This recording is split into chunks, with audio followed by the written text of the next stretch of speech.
كانوا قليلا من الليل ما يهجعون وبالأسحار هم يستغفرون.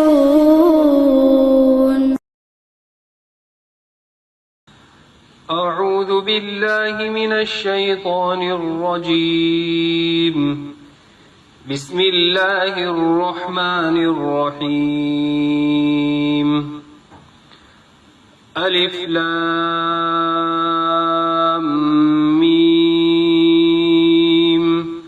ذلك الكتاب لا ريب فيه هدى للمتقين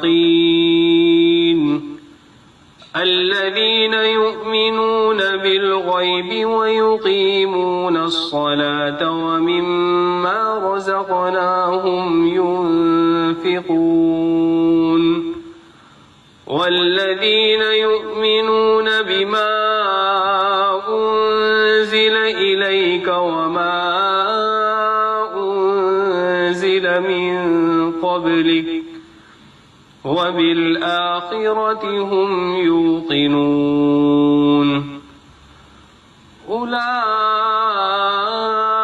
على هدى من ربهم وأولئك هم المفلحون. إن الذين كفروا سواء عليهم أأنذرتهم أم لم تنذرهم لا يؤمنون. ختم الله على قلوبهم وعلى سمعهم وعلى أبصارهم غشاوة ولهم عذاب عظيم. صدق الله العظيم.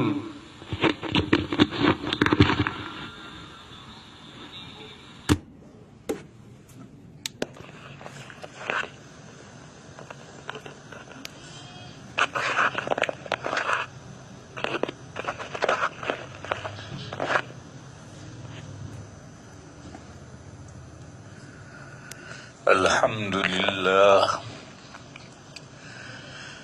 نحمده ونستعينه ونستغفره ونؤمن به ونتوكل عليه ونعوذ بالله من شرور أنفسنا ومن سيئات أعمالنا. من يهده الله فلا مضل له ومن يضلله فلا هادي له. وأشهد أن لا إله إلا الله وحده لا شريك له. وأشهد أن سيدنا ومولانا وحبيبنا وشفيعنا محمدا عبده ورسوله أرسله إلى الناس كافة بشيرا ونذيرا وداعيا إلى الله بإذنه وسراجا منيرا. صلى الله تعالى عليه وعلى آله وصحبه وبارك وسلم تسليما كثيرا كثيرا. وبعد فأعوذ بالله من الشيطان الرجيم. بسم الله الرحمن الرحيم. ألف لام ميم. ذلك الكتاب لا ريب فيه هدى للمتقين. صدق اللہ مولانا العظیم. بزرگوں اور بھائیوں، سورہ فاتحہ کی تفسیر میں نے عرض کی تھی کہ سورہ فاتحہ میں دین کے 3 بنیادی مسئلے بیان کیے گئے ہیں. سب سے پہلے توحید الوہیت بیان کی ہے کہ پوری کائنات کا معبود صرف ایک اللہ ہے جو سارے جہانوں کا رب ہے، جو سارے جہانوں کو عدم سے وجود میں لایا ہے، ان کے بقا کا سامان کیا ہے، اور پھر ان کی رہنمائی کی ہے کہ انہیں کس طرح سے زندگی گزارنی ہے۔ اور یہ وہ اس لیے کر رہا ہے کہ اس کی ایک صفت عامہ ہے جو الرحمن میں بیان کی گئی ہے، اور ایک دوسری صفت خاصہ ہے جو مومنین کے لیے ہے، جس کا ذکر رحیم میں آیا ہے۔ اس کے بعد آخرت کا مسئلہ آیا مالک یوم الدین میں کہ جزا کے دن کا مالک اللہ ہے، یعنی اس دنیا میں جزوی ملکیتیں تسلیم کی گئی ہیں، لیکن جب دوسری دنیا شروع ہوگی تو پھر کسی کی جزوی ملکیت بھی کچھ نہیں ہوگی، ہر چیز کے بہما وجود مالک اللہ تعالی ہے۔ پھر اس کے بعد میں ایک منتقل ہونے کی، ایک مضمون سے دوسرے مضمون کی طرف منتقل ہونے کی آیت آئی ہے، گریز کی آیت آئی ہے کہ ہم اللہ ہی کے، ہم آپ ہی کی یعنی اللہ ہی کی بندگی کرتے ہیں، کسی اور کی بندگی نہیں کرتے، اور آپ ہی سے سوال کرتے ہیں، اور سوال سے یہاں مراد دہائی دینا ہے، امداد چاہنا ہے، استمداد کے لیے۔ پھر اس کے بعد میں مومنین کا، انسانوں کا ایک سوال ہے، مومنین کا نہیں، انسانوں کا ایک سوال ہے، اہدنا الصراط المستقیم، اے اللہ ہمیں سیدھا راستہ دکھائیے۔ جب اللہ تعالی مخلوقات کو پیدا کرنے کے بعد ان کی رہنمائی کرتے ہیں تو ہم بھی اللہ کی مخلوق ہیں، لہذا ہمیں بھی، ہماری بھی اللہ رہنمائی کریں۔ میں نے بتلایا تھا کہ دو قسم کے معاملات ہیں، ایک دنیاوی معاملات ہیں اور ایک اللہ تک پہنچنے کے معاملات ہیں، آخرت کے معاملات ہیں۔ دنیا کے معاملات کو حل کرنے کے لیے اللہ نے انسان کو ترقی یافتہ عقل دی ہے، اس کے ذریعے سے وہ اپنے دنیا کے معاملات حل کرتا رہتا ہے، لیکن اللہ تک کیسے پہنچا جائے، اللہ کی مرضی کے مطابق زندگی کیسے گزاری جائے، اس چیز کو انسان اپنے عقل سے نہیں سمجھ سکتا ہے۔ اس کے لیے اللہ کی رہنمائی ضروری ہے، اور اسی رہنمائی کے لیے رسالت اور نبوت کا سلسلہ قائم کیا گیا ہے، اور اللہ تعالی ملائکہ فرشتوں کے ذریعے سے اپنی مرضی اپنے رسول کو اپنی بتلاتے ہیں اور اپنی کتابیں اس پر نازل کرتے ہیں، پھر وہ رسول اللہ کی مرضی کو اور اللہ کی کتابوں کو دوسرے انسانوں تک پہنچاتا ہے، پھر وہ ان دوسرے انسان اس پر عمل کر کے اللہ تک پہنچتے ہیں۔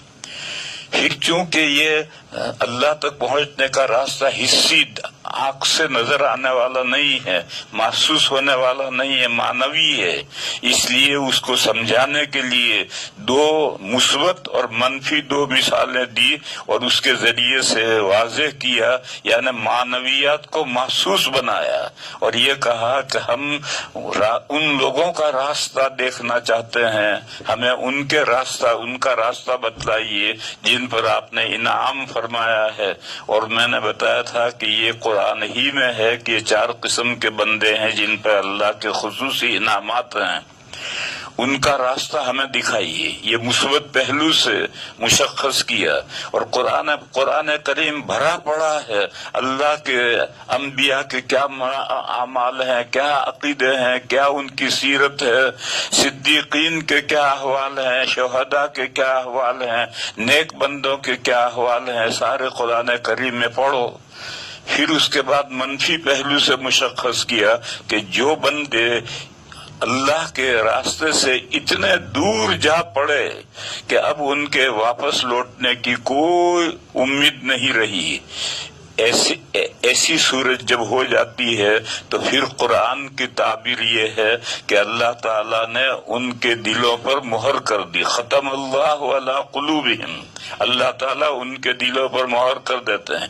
یہ مہر کوئی حصی نہیں ہے، یہ مہر بھی معنوی ہے، یعنی انہوں نے ایمان لانے کی صلاحیت بالکل کھو دی، ان کے اندر ایمان لانے کی صلاحیت برائے نام بھی باقی نہیں رہی۔ ایسے بندے مغضوب علیہم ہیں جن پر اللہ کا سخت غصہ بھڑکتا ہے، اور دوسرے وہ ہیں کہ جو صحیح راستے سے بے راہ تو ہو گئے لیکن تھوڑے ہٹے ہیں، اگر یہ غلط راستے پر چلتے رہیں گے تو معلوم نہیں کہاں پہنچیں گے، اور اگر وہ یو ٹرن کر لیں اور واپس صحیح راستے پر آ جائیں تو اس کی امید ہوتی ہے۔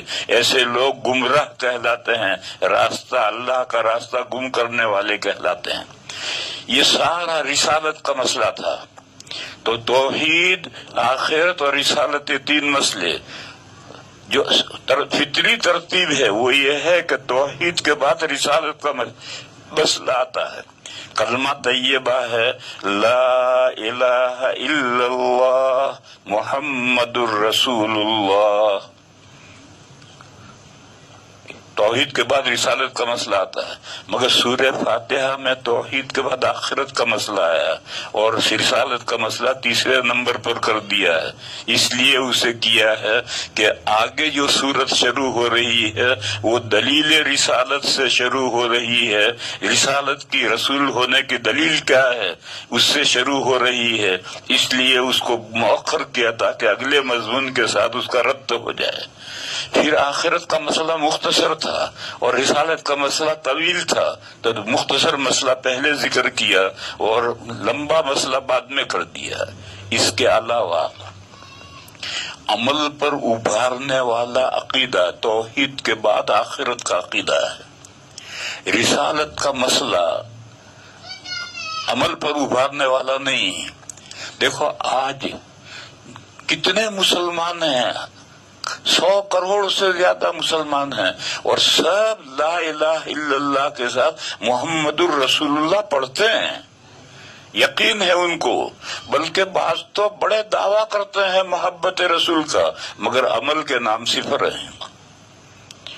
تو رسالت کا مسئلہ عمل پر ابھارنے والا نہیں ہے۔ آخرت کا جس کو یقین ہے وہ عمل پر پڑے گا۔ اس لیے پورے قرآن کریم میں جگہ جگہ پر فرمایا کہ ان الذین یؤمنون باللہ والیوم الآخر، رسالت کا مسئلہ وہاں نہیں آیا ہے۔ اسی طرح سے بہت ساری حدیثوں میں ہے کہ من کان یؤمن باللہ والیوم الآخر، رسالت کا مسئلہ وہاں نہیں آتا۔ تو کہ ایک اعتبار سے رسالت کے مسئلے کی اہمیت ہے تو دوسرے اعتبار سے آخرت کے مسئلے کی بھی اہمیت ہے، اس لیے توحید کے بعد آخرت کا مسئلہ بیان کیا گیا اور اب اس کے بعد میں رسالت کا مسئلہ بیان کیا۔ رسالت کے مسئلے کے بعد میں اب اگلی صورت شروع ہو رہی ہے۔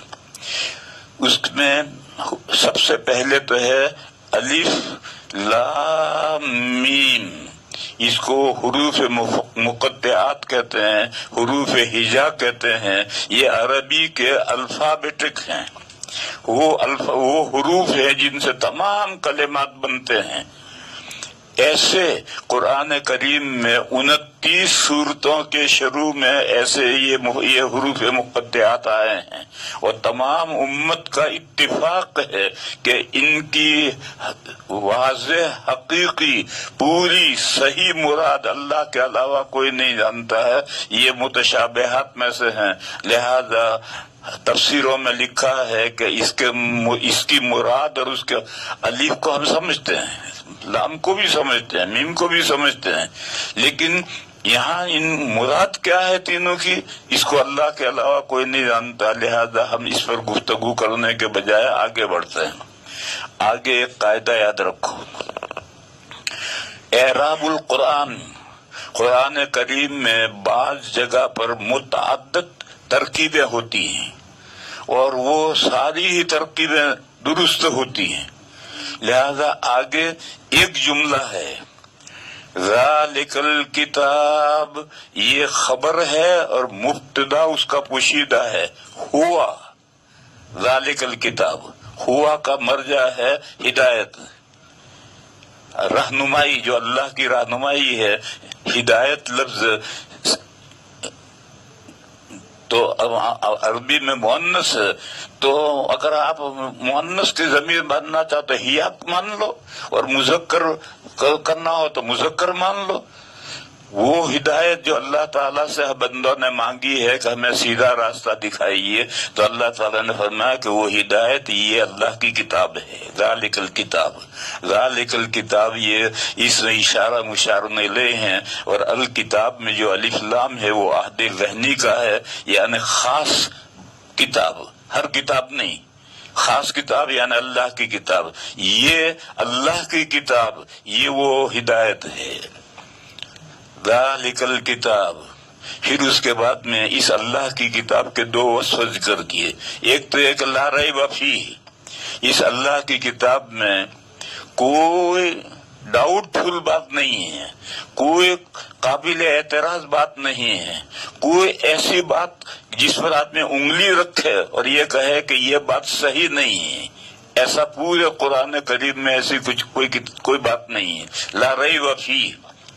یہ جو فیہ آیا ہے اس میں معانقہ ہے، اور قرآن کریم میں 18 معانقے ہیں، یہ پہلا موقع ہے، اور آخری 18واں موقع ہے سورہ قدر میں سلام، یہ سلام یہ اس میں معانقہ ہے، اور جہاں معانقہ آئے گا تو ادھر بھی 3 نقطے ہوں گے، ادھر بھی 3 نقطے ہوں گے، جو اور بیچ میں جو لفظ ہوگا وہ معانقہ ہے۔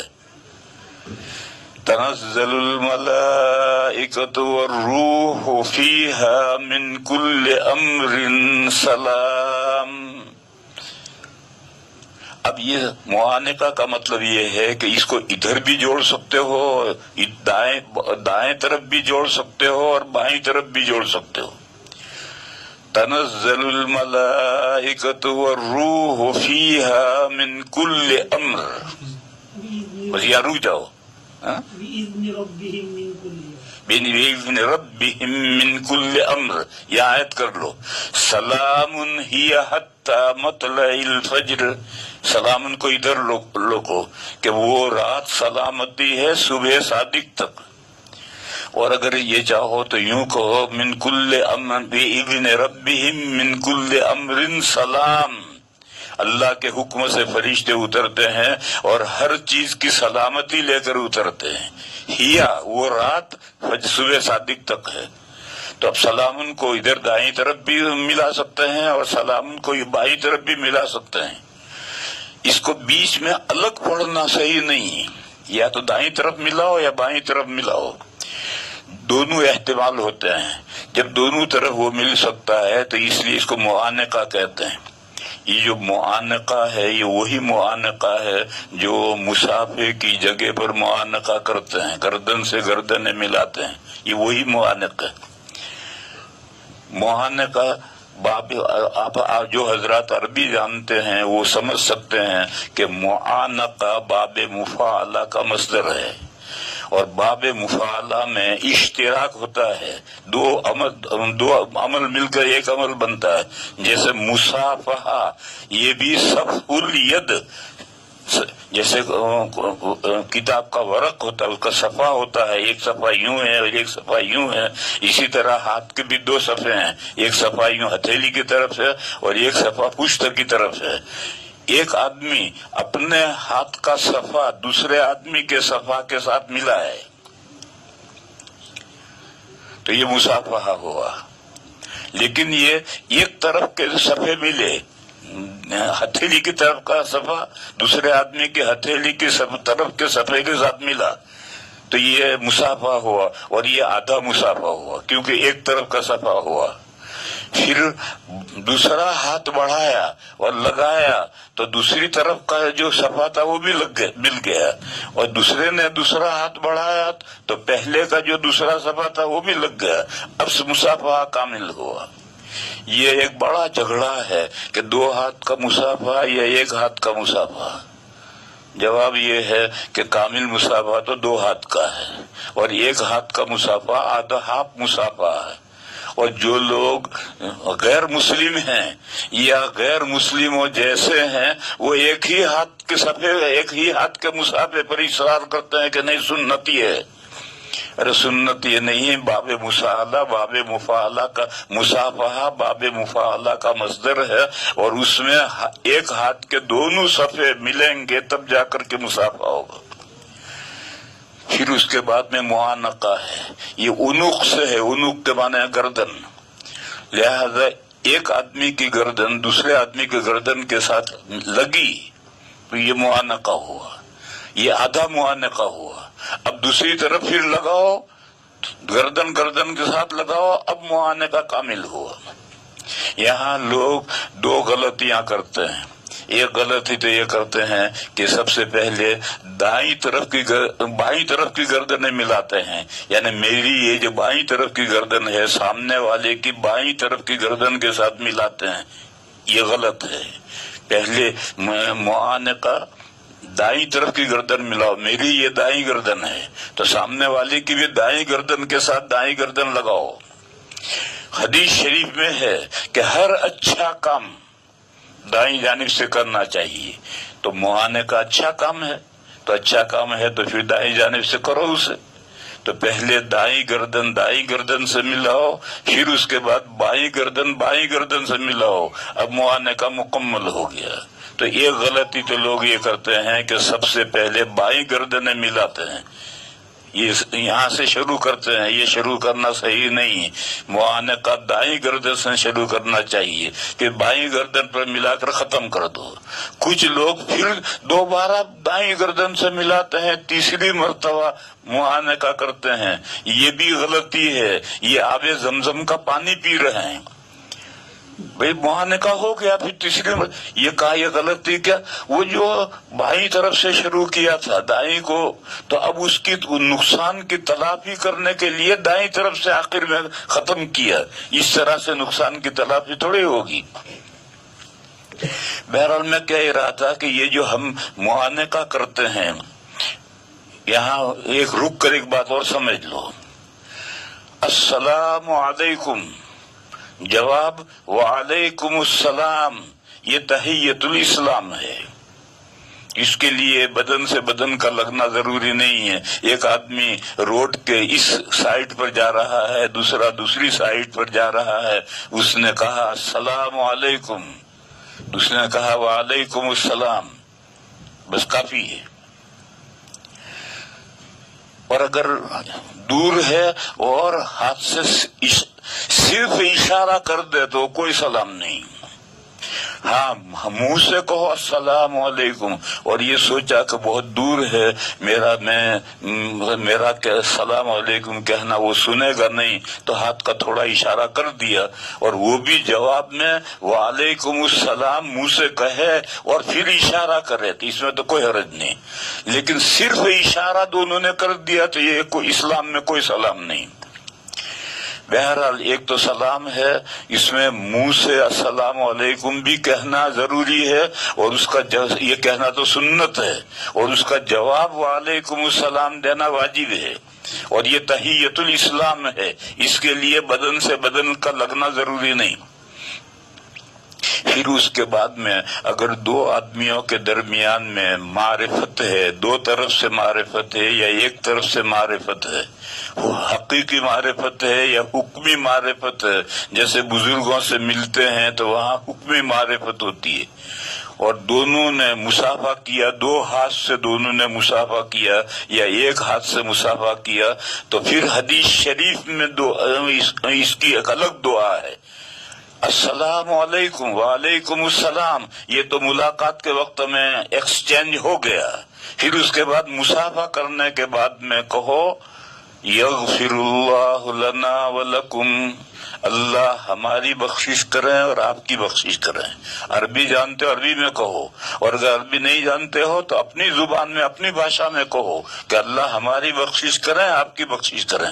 یہ بھی دل میں کہنا کافی نہیں ہے، منہ میں ہونٹوں میں کہنا کافی نہیں ہے، جیسے سلام جہرن کہہ کر سنانا ہے، ایسے یہ دعا بھی سامنے والے کو سناؤ، اور سامنے والا یہی دعا جواب میں بھی کہے کہ اللہ ہماری مغفرت کرے آپ کی بھی مغفرت کرے۔ یہ مصافحے کی دعا ہے.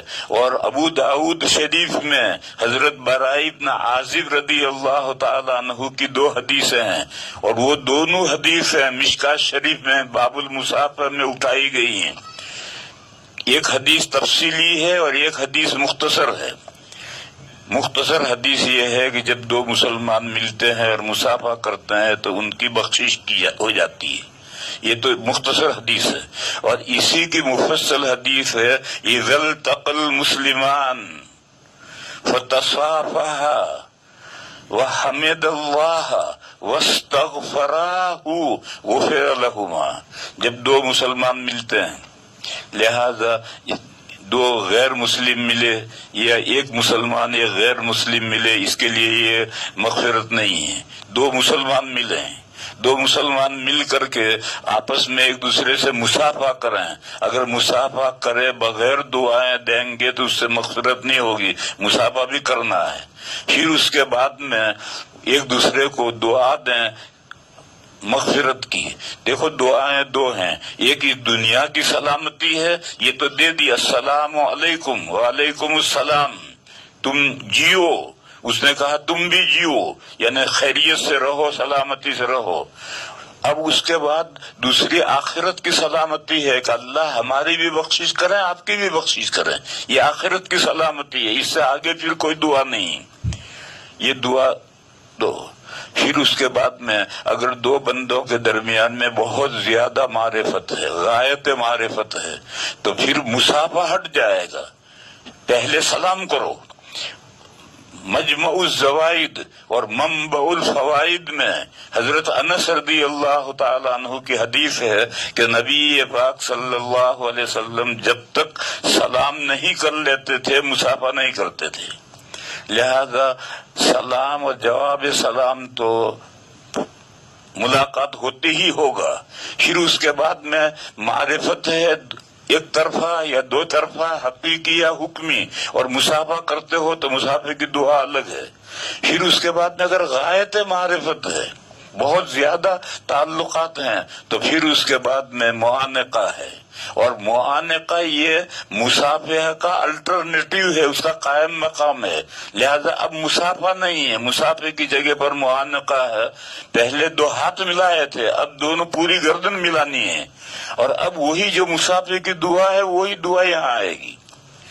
یہ تو بیچ میں نے مسائل تھوڑے بیان کر دیے. اصل بات تو میں یہ کہہ رہا تھا کہ قرآن کریم میں 18 معانقے ہیں، یعنی 18 جگہ پر ایسے ٹکڑے ہیں کہ وہ دائیں طرف بھی مل سکتے ہیں اور بائیں طرف بھی مل سکتے ہیں، اور دونوں صورتوں میں مطلب الگ الگ ہوگا. یہاں فی ہی یہ اس میں معانقہ ہے. فی ہی سے ادھر دائیں طرف بھی 3 نقطے ہوں گے اور بائیں طرف بھی 3 نقطے ہوں گے. لہذا فی ہی کو لا ریبہ کے ساتھ بھی ملا سکتے ہو اور متقین کے ساتھ بھی ملا سکتے ہو. لا ریب فی، یہ وہ ہدایت یہ اللہ کی کتاب ہے، جس کتاب میں ذرا شک کی کوئی بات نہیں ہے، کھٹک کی کوئی بات نہیں ہے. ہدی للمتقین، یہ کتاب پرہیزگاروں کے لیے، یعنی مسلمانوں کے لیے، یعنی جو کفر و شرک سے بچے ہوئے ہیں ان متقیوں کے لیے. تقویٰ کے بہت درجے ہیں، سب سے نیچے کا درجہ ہے کفر و شرک سے توبہ کر کے ایمان لے آؤ، اور آخری درجہ ہے ما سوی اللہ سے توجہ ہٹا لو. یہ سب متقی ہیں. ان تمام متقیوں کے لیے یہ کتاب گائیڈ بک ہے، گائیڈنس ہے، رہنما ہے. یہ ایسی کتاب ہے جس کا صرف ہر ایک محتاج ہے. قرآن کریم ہدایت تو سبھی لوگوں کے لیے ہے. قرآن کریم میں آگے جا کر کے روزوں کا بیان آتا ہے، وہاں یہ آیت ہے شہر رمضان الذی انزل فیہ القرآن ھدی للناس وبینات من الہدی والفرقان. ھدی للناس، قرآن تمام لوگوں کے لیے گائیڈ بک ہے، رہنما ہے. اور یہاں کہا کہ مسلمانوں کے لیے اللہ کے نیک بندوں کے لیے، صدیقین کے لیے، انبیاء کے لیے، سب کے لیے یہ گائیڈ بک ہے، ہر ایک کو اس کی ضرورت ہے۔ یہاں ایک طالب علم ایک سوال کرتے ہیں کہ جب قرآن کریم سبھی لوگوں کے لیے رہنما ہے تو یہاں متقین کی تخصیص کیوں کی؟ اس کا جواب یہ ہے کہ یہ تعریف کا موقع ہے، اور تعریف کے موقع پر اہم بات ذکر کی جاتی ہے۔ جیسے کل میں نے مثال بیان کیا تھا کہ قرآن کریم میں ایک جگہ پر اللہ کی تعریف کی جا رہی ہے، قل اللہم مالک الملک تؤتی الملک من تشاء وتنزع الملک ممن تشاء وتعز من تشاء وتذل من تشاء بیدک الخیر۔ یا شر نہیں لائے، کیونکہ تعریف کا موقع ہے۔ اس تعریف کے موقع پر جو اہم بات ہے وہی ذکر کی جاتی ہے، دوسری بات ذکر نہیں کی جاتی۔ ایک مثال لو، کسی ملک کا پریزیڈنٹ، صدر یا وزیر اعظم آپ کے ہمارے ملک کے اندر مہمان آیا، جلسہ کیا، جیسے کہ ٹرمپ صاحب آئے تھے تو جلسہ کیا، اور ان کو ایڈریس دینا ہے، سپاس نامہ دینا ہے، تو آئے ہوئے مہمان کے ملک میں جو اہم باتیں ہوں گی وہ ایڈریس میں ذکر کی جائیں گی۔ معمولی بات ہے کہ ہمارے مہمان کے ملک میں خنزیر بھی ہوتے ہیں اور کتے بھی ہوتے ہیں اور بلیاں بھی ہوتی ہیں، یہ سب نہیں ذکر کیا جاتا۔ ان کے بیان کا کہ ان کے ایسے کارخانے ہیں، ایسے انجینئر ہیں، ایسے بڑے لوگ ہیں، ایسی چیزیں ذکر کی جاتی ہیں۔ تو تعریف کے موقع پر اہم بات ہے، تو اللہ کی تعریف کی جا رہی تھی تو کہا بیدک الخیر، آپ کے ہاتھ میں خیر ہے، آگے خود سمجھ لو۔ لیکن جب کسی ملک کی ہسٹری لکھنی ہو، تاریخ لکھنی ہو، تو پھر ملک کی ہر چیز لکھنی پڑتی ہے اس میں۔ تو وہاں قرآن کریم کے شہر رمضان الذی انزل فیہ القرآن ھدی للناس، قرآن کی ماہیت، حقیقت، کیوں قرآن رمضان میں اتارا ہے کہ سارے انسانوں کے لیے رہنما ہے۔ اور یہاں پہلی آیت میں قرآن کی اوصاف بیان ہو رہے ہیں، خوبیاں بیان ہو رہی ہیں، اس لیے یہاں ھدی للمتقین کہا، ھدی للناس نے کہا۔ بہرحال تین باتیں بتائی کہ وہ جو ہدایت جس کو تم نے مانگی تھی، وہ ہدایت جو تم نے اللہ سے مانگی تھی، وہ ہدایت یہ قرآن کریم ہے، یہ اللہ کی جو کتاب ہے، یہ وہ ہدایت ہے۔ اور ہوا مذکر ضمیر بھی پوشیدہ مانند، کیونکہ لا ریب فیہ کی ضمیر بھی اسی کی طرف لوٹ رہی ہے، اگرچہ بتاویل کتاب ہو کر ہدایت کی طرف لوٹے گی، لیکن بہرحال محذوف کے اندر مذکر مؤنث کا کچھ زیادہ فرق اہتمام نہیں کرتا۔ لفظوں میں کوئی ہو تو پھر مذکر مؤنث کا پورا خیال رکھنا پڑتا ہے، لیکن محذوف میں اس کا زیادہ خیال رکھنا ضروری نہیں۔ لہذا ہوا ذالک الکتاب، وہ ہدایت، یہ کتاب، یہ اللہ کی کتاب ہے، اور الکتاب میں الف لام عہد ذہنی ہے، یہ اللہ کی جو کتاب ہے، یہ وہ تمہاری مانگی ہوئی ہدایت ہے۔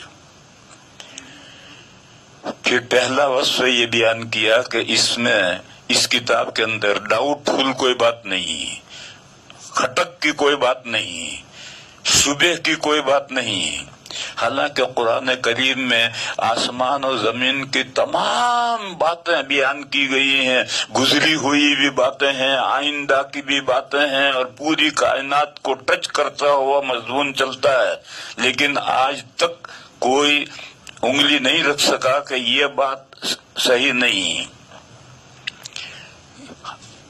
سائنس کے نظریات بدلتے رہتے ہیں، کل کو کچھ تھا، آج کچھ ہے۔ پہلے لوگ یہ کہتے تھے کہ آسمان 9 ہیں،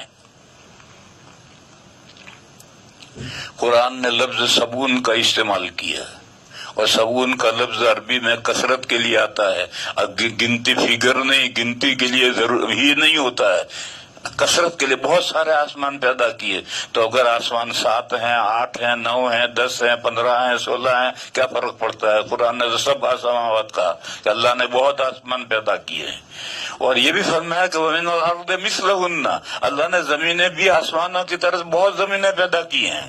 زمینیں بھی کوئی فیگر سب ان کا یہ فیگر نہیں ہے کہ 7 نہ 6 نہیں ہے، 8 نہیں ہے، بس 7، ایسا نہیں ہے، سب ان کا لفظ ہے۔ جیسے اردو میں کہتے ہیں تجھ سے یار تجھ سے 70 مرتبہ کہا مگر تو مانتا نہیں ہے، تو اب یہ 70 کوئی گننے کی ضرورت نہیں ہے کہ 70 مرتبہ ہوا نہیں ہوا، یہ تو ایک فیگر، ایک کثرت کے لیے اس کا محاورہ ہے۔ اسی طرح عربی میں سبعون اور 700، 7، 70 اور 700، یہ تینوں کثرت کے لیے استعمال ہوتے ہیں۔ آحاد کی کثرت کے لیے 70 آتا ہے، اور اس کی 20، 70، میعات نہیں بلکہ عشرات۔ آحاد کی کثرت کے لیے 70 اور عشرات دہائیوں کی کثرت کے لیے 70 اور میعات کی کثرت کے لیے 700 آتا ہے۔ تو اس لیے میں بھی کہہ رہا تھا کہ قرآن کریم میں ہر قسم کے مضامین ہیں، مگر کسی مضمون میں کوئی یہ نہیں کہہ سکتا ہے کہ یہ مضمون جو ہے تحقیق سائنس کی تحقیق کے خلاف ہے، ایسا نہیں کہہ سکتا ہے۔ سارے مضامین کو کائنات کے مضامین سائنس کے باتوں کو ٹچ کرتا ہوا چلتا ہے، لیکن کسی چیز سے ٹکراؤ نہیں۔ آج کل ایک مسئلہ ہے کہ سورج گھوم رہا ہے زمین کے گرد یا زمین گھوم رہی ہے سورج کے گرد۔ پہلے لوگ کچھ کہتے تھے، آج لوگ کچھ کہتے ہیں۔ قرآن کریم میں صاف کہا کہ کل فی فلک یسبحون، ہر ایک اپنے دائرے میں چل رہا ہے، زمین اپنے دائرے میں چل رہی، سورج اپنے دائرے میں چل رہا ہے۔ شب و روز جو ہوتے ہیں وہ کس کے چلنے سے ہوتے ہیں، اس مسئلے کو قرآن میں ذکر ہی نہیں کیا۔ بہرحال میں عرض یہ کر رہا تھا کہ قرآن کریم کی یہ 3 صفتیں ہیں۔ ایک تو یہ کہ یہ اللہ کی کتاب ہے، دوسرا یہ کہ اس میں کوئی ڈاؤٹ فل بات نہیں ہے، تیسرا ہے کہ اس کی گائیڈنس اور اس کی رہنمائی کے ہر بندہ محتاج ہے، بلکہ جتنے بڑے ہیں وہ زیادہ محتاج ہیں۔ پھر اس کے بعد میں یہ آتا ہے کہ متقین کون لوگ ہیں، وہ آگے 3 آیتوں میں ان کا ذکر ہے کہ متقین یہ لوگ ہیں۔ اس کو ہم کل بیان کریں گے، آج یہ بات یہیں تک ختم کریں گے، اس لیے کہ میرے پاس سوالات بہت سارے آ گئے ہیں، اور وہ اتنے تفصیلی اور لمبے سوالات ہیں کہ اس کو وقت میں نمٹنا ان کا مشکل ہے۔ پہلا سوال یہ ہے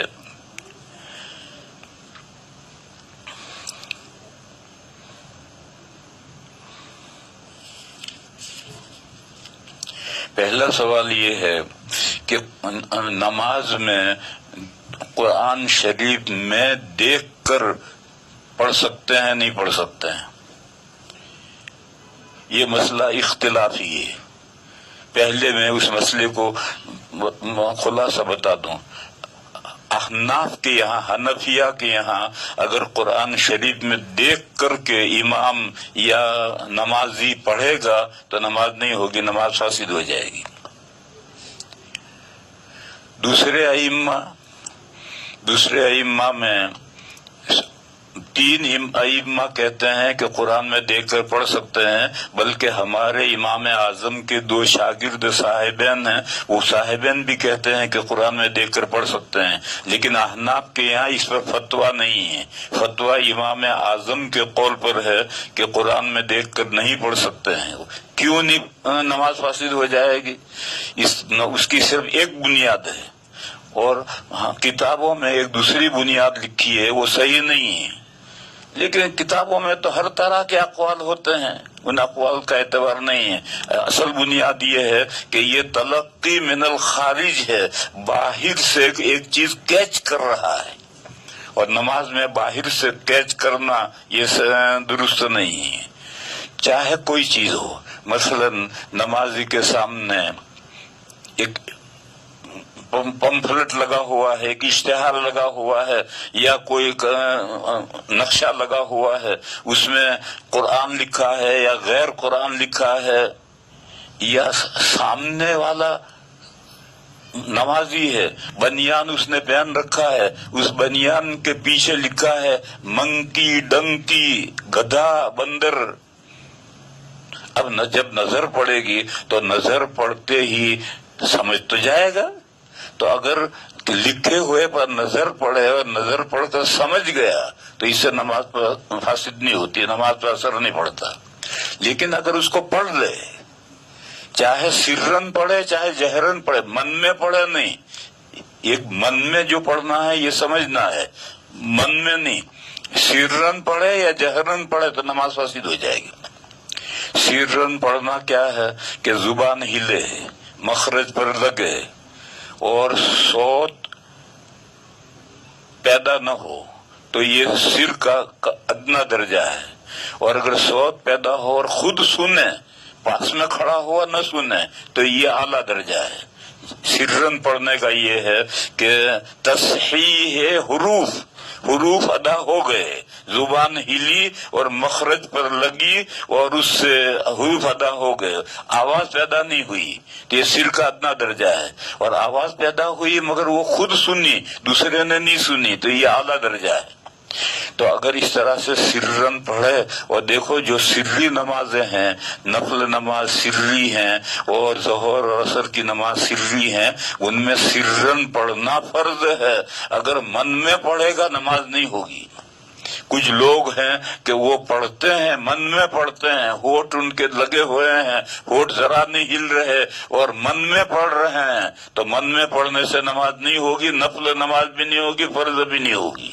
سرن جو پڑھنا ہے اس میں سرن پڑھنا ہے. اور سر یعنی آہستہ پڑھنے کا ادنا درجہ ہے تصحیح حروف ادا ہو جائیں.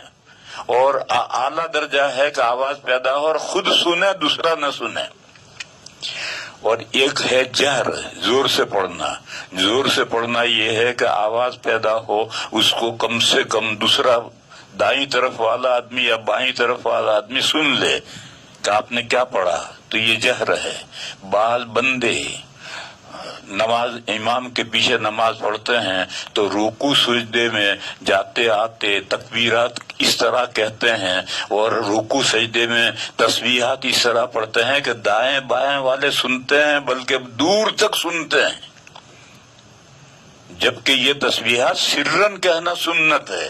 بس یہ جو اس طرح سے تسبیحات کہتے ہیں کہ دائیں بائیں والے دور تک سنتے ہیں، یہ سنت کے خلاف کرتے ہیں. ادنا درجہ جو جہر کا ہے وہ یہ ہے کہ دائیں بائیں سن لے تو جہر ہو گیا. اور یہ تسبیحات تو سری سنت ہیں، جہرن سنت نہیں. بہرحال جہر کا ایک درجہ یہ ہے کہ دائیں بائیں سن لے. اور جہر کا سب سے بڑا درجہ کیا ہے؟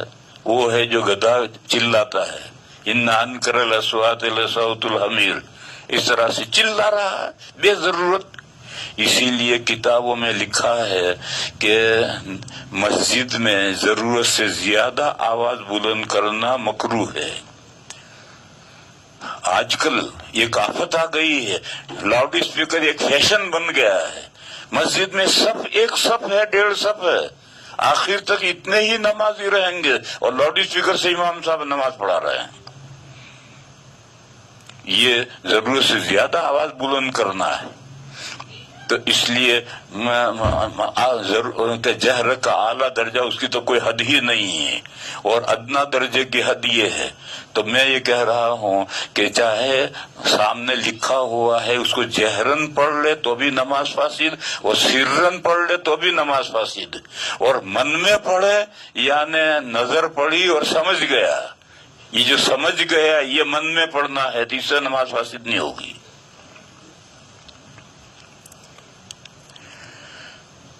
چاہے وہ سامنے قرآن کریم رکھا ہوا ہو اور اس کو دیکھ کر کے اس نے سرن یا جہرن پڑھا، تو تو نماز فاسد ہوگی. یا قرآن کریم کے علاوہ کچھ بھی پڑھ رکھا ہوا، وہ اردو میں ہو، فارسی میں ہو، انگریزی میں ہو، کسی بھی زبان میں ہو، اور اس کو جہرن یا سرن پڑھ لیا تو نماز فاسد ہوگی. عمل سے اس کا کوئی تعلق نہیں، چاہے عمل سرے سے عمل نہ ہو.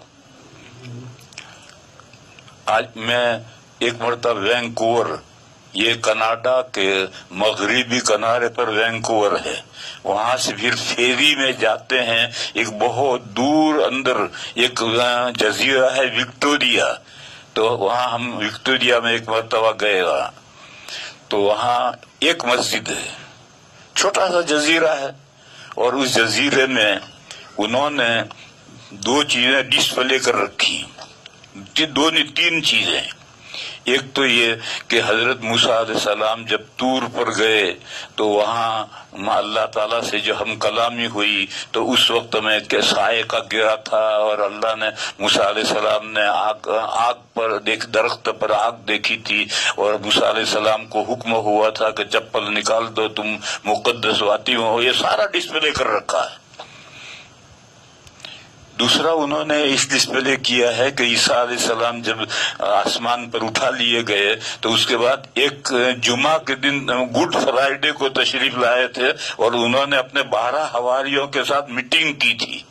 تو اس میں انہوں نے فوٹو بنا رکھے ہیں، 12 حواری بنا رکھے ہیں، بیچ میں عیسیٰ علیہ السلام بٹھا رکھے ہیں، اور ان کے سامنے آپس میں کیا انہوں نے عیسیٰ علیہ السلام نے ہدایت دی تھی، یہ سب انہوں نے ڈسپلے کیا ہے. اور تیسرا انہوں نے ڈسپلے کیا تھا کہ پہلے پرانے زمانے میں پھانسی کس طرح ماری جاتی تھی، گردن کس طرح کاٹی جاتی تھی، وہ ایک جگہ پر وہ باقاعدہ کاٹ کر بتاتے ہیں، اور وہاں نابالغ بچوں کو جانے کی اجازت نہیں ہے، بالغ مرد ہی جائیں گے. تو یہ سب چیزیں ہیں، ان کے دیکھنے میں بھی بہت سی چیزیں عبرت حاصل ہوتی ہے. تو میں اپنے دوستوں کے ساتھ وہاں وکٹوریا میں گئے، تو وہاں ہم سب سے پہلے اتر کر کے ایک مسجد تھی، اس مسجد میں گئے. اس مسجد میں یہ عربوں کی مسجد تھی، وہاں عرب تھے، عرب کے علاوہ دوسرے لوگ نہیں تھے. تو وہاں مسجد میں ایک تو کھانے پینے کی کھجوریں وغیرہ، کھجوریں، سیب اور سب رکھا ہوا ہے، اور جس کو کھانا کھاؤ، اور جتنا کھاؤ اتنے پیسے وہیں رکھ دو. تو وہاں لوگوں کے پیسے بھی رکھے ہوئے تھے، لوگ کھاتے بھی تھے، پیسے بھی رکھتے تھے، ہم نے بھی کھایا اور پیسے رکھے. پھر وہاں ہم نے مسجد میں نماز پڑھی، تو وہاں امام کے سامنے ایک اسٹینڈ تھا، اس میں ایک بڑے حروف والا قرآن رکھا ہوا تھا. تو امام صاحب اللہ اکبر کہہ کر کے اس قرآن میں دیکھ کر کے وہ پڑھتے تھے.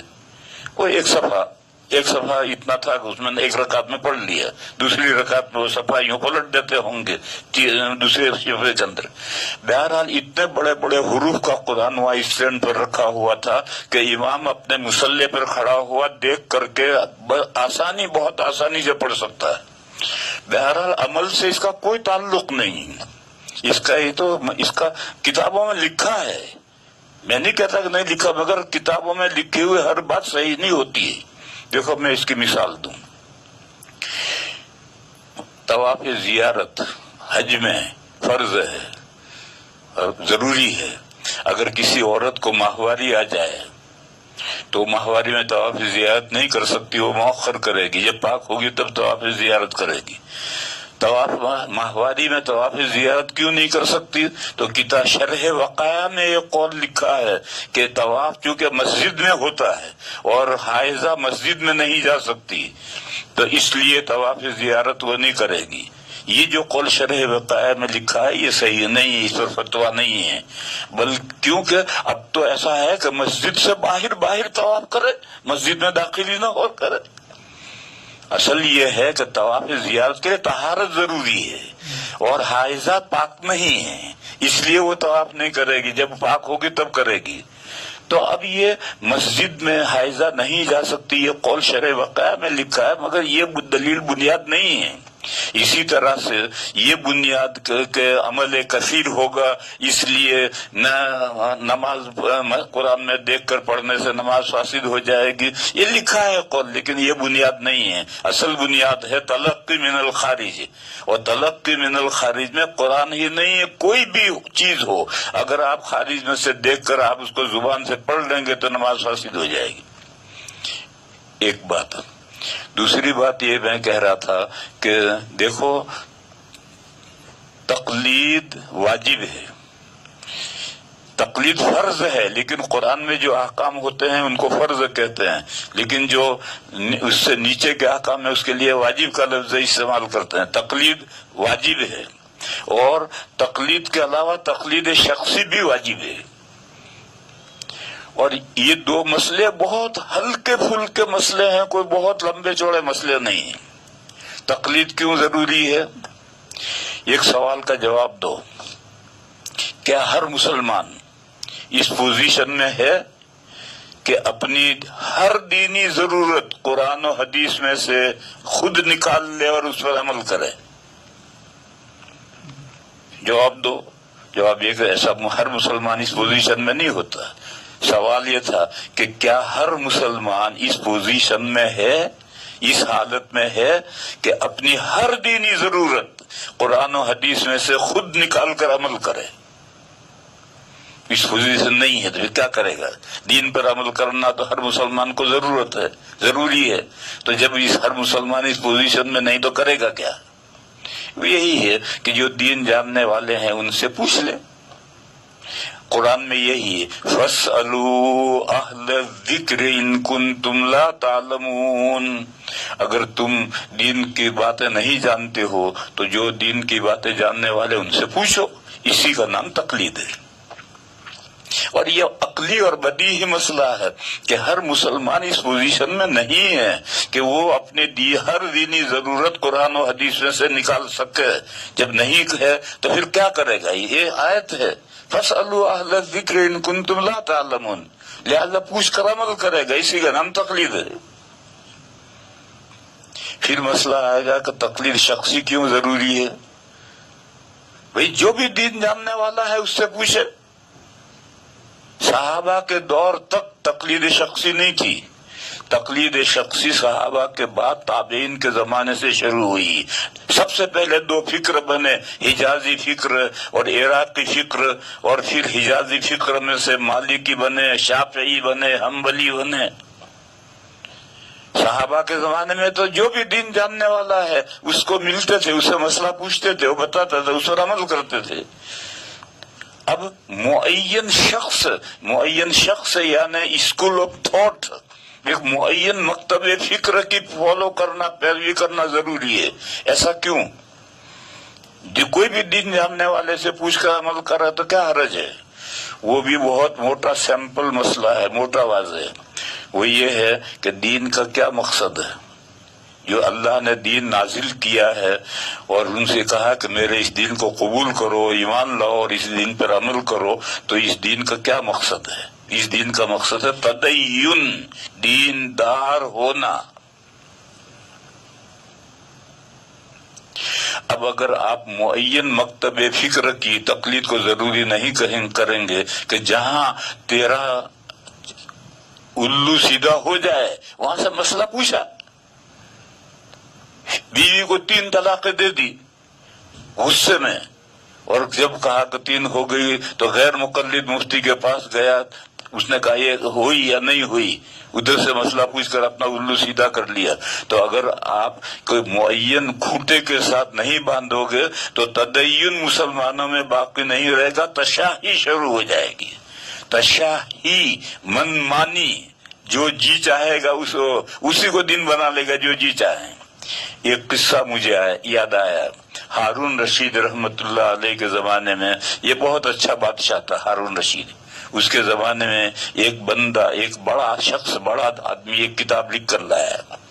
اس زمانے میں کتابیں جب بڑی انوکھی کتابیں، بڑی کوئی کتاب لکھتے تھے تو بادشاہ کو پیش کرتے تھے، بڑا انعام ملتا تھا۔ تو بادشاہ کو جا کر پیش کی تو بادشاہ نے پوچھا بھئی تیری کتاب میں تو نے کیا لکھا ہے؟ تو اس نے کہا کہ میں نے اپنی کتاب میں ہر چیز کو جائز کیا ہے، اور میں نے فقہا کے جو اقوال ہیں، زنا فلاں فقی کے قول سے جائز ہے، اور سٹا فلاں فقی کے قول سے جائز ہے، چوری فلاں فقی کے اس قول سے جائز ہے، کیونکہ فقہا 4 نہیں ہیں، فقہا تو 40 ہیں۔ اور 25 مجتہدین کے نام ترمذی شریف میں ہیں. تو 25 بھی نہیں ہے، 25 نہیں 30 مجتہدین کے نام ہے ترمذی شریف میں. تو ائمہ تو 4 نہیں 40 ہیں. بس کسی کا قول ڈھونڈو گے تو ہر چیز کوئی نہ کوئی کسی چیز کو جائز کہنے والا مل جائے گا. تو میں نے کہا، اس نے کہا کہ میں نے فقہا کے اقوال سے ہر ناجائز چیز کو جائز ثابت کیا ہے. بادشاہ نے کہا اچھا. ایک آدمی سے کہا کتاب لے، اور لے کر اس کے سر پہ بجا، اتنا بجا کہ یہ ریزہ ریزہ چورا چورا ہو جائے. وہ بڑی بہترین جلد بنا کر لایا تھا بادشاہ کو پیش کرنے کے لیے. اس نے لے کر مارنا شروع کیا، ریزہ ریزہ ہو گیا. کہا تیرا یہی نام ہے. تو میرے بھائیوں، اگر ایک کھوٹے سے نہیں باندھا جائے گا تو پھر یہ صورتحال پیش آئے گی، تشہیر شروع ہو جائے گی. آج کل اکیڈمیوں کا دور چل رہا ہے، آج کل اجتماعات ہو رہے ہیں، اور آج کل کوشش کر رہے ہیں کہ کسی بھی فقی کا کوئی قول مل جائے تو اس کو لے کر کے چیز کو جائز کر دو، حلال کر دو. ایسا کرنے جاؤ گے تو پھر سارے دین کا کباڑا ہو جائے گا، تشہیر شروع ہو جائے گی، تدین باقی نہیں رہے گا. اس لیے میرے بھائیوں، اس مسئلے کو سمجھو کہ تقلید بھی واجب ہے اور شخصی تقلید بھی واجب ہے. اور تقلید کے معنی کیا ہے؟ تقلید کے معنی غلط فہمی پیدا کی ہے. کا تقلید یہ ہے کہ ہم اپنے گلے میں پٹا ڈالو اور اس میں رسی باندھ کر کے دوسرے کو دے دو کہ لے مجھے جہاں تو چاہے لے جا. یہ تقلید ہے. یہ تقلید نہیں، یہ تقلد ہے. آپ عربی نہیں جانتے، جو لوگ عربی جانتے ہیں وہ جانتے کہ یہ تقلید نہیں، یہ تقلد ہے. تقلید کے معنی تو ہے ہار پہنانا، ذمہ داری سونپنا. جیسے تقلید القاضی، بادشاہ نے کسی کو قضا کا عہدہ، جج کا عہدہ دیا تو تقلید القاضی ہے. اسی طریقے پر ہم کسی کو کوئی لیڈر تھا، اس کو پھول ہار پہنایا تو یہ تقلید ہے، ہار پہنانا.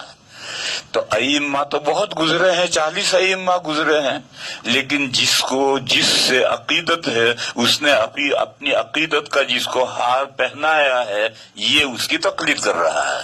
کہ میں ابو حنیفہ کی تقلید کر رہا ہوں، یعنی میں نے اپنی عقیدت کا ہار ابو حنیفہ کو پہنایا ہے. میں شافعی ہوں، یعنی میں نے اپنی عقیدت کا ہار امام شافعی کو پہنایا ہے. میں مالکی ہوں، یعنی اپنی عقیدت کا ہار امام مالک کو پہنایا ہے. تو دوسرے کو عقیدت کا ہار پہنانا، پھر اس نے قرآن و حدیث کو سامنے رکھ کر جو دین پیش کیا ہے اس پر عمل کرنا، اس کا نام ہے اتباع، فالوئنگ. اس کا نام ہے اتباع، فالوئنگ.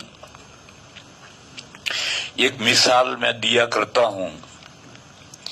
آج کے پلین سے 3 لیڈر آ رہے ہیں.